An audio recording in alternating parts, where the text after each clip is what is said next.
3 ditë para zgjedhjeve të përgjithshme, prokuria e posaçme kundër korrupsionit dhe krimit të organizuar ka shtuar ndjeshëm praninë në terren. Kreu i SPAK, Altin Tumani, zbarkoi paraditën e së njëjtës në qytetin e Shkodrës, i shoqëruar nga prokurori Dritan Prençi dhe oficer të BK-s për të koordinuar punën me strukturat lokale të hetimit. Tumani qëndroi për rreth 3 orë në prokurinë e Shkodrës, ku zhvilloi një takim me drejtues lokal Albert Murçaj dhe antar të Task Force-s për krimet zgjedhore. Mesazhi i tij ishte i prerë, seriozitet dhe reagim i shpejt në çdo shkelje që cënon integritetin e procesit zgjedhor. Pas takimit, strukturat e posaçme kanë kryer kontrolle në disa zona në risk të lartë, si Valsia e Madhe, Vau i Dejës, Barbullush, Bushat dhe Mjet, me qëllim për ndalimin dhe ndëshkimin e krimeve zgjedhore.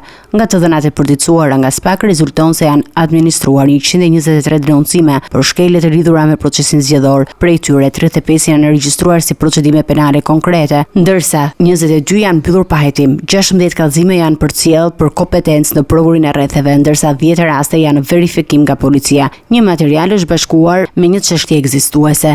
Veprat penale që po hetohen përfshin korrupsion aktiv dhe pasiv në zgjedhje, përdorimi i funksionit publik për qëllime politike, si dhe shpërdorim detyra. Indicie për këto hetime SPAK i ka marrë nga burime të ndryshme. 20 raste janë referuar nga policia e shtetit, 8 janë nisur kryesisht nga vetë SPAK, ndërsa pjesa tjetër nga qytetar, prokuror dhe forca politike. Me këtë prani aktive dhe monitorim në terren, SPAK synon të jap një sinjal të qartë se krimet zgjedhore nuk do të tolerohen dhe se ligji do të veprojë pa dallim ndaj kujdoi që tenton të deformojë vullnetin e qytetarëve.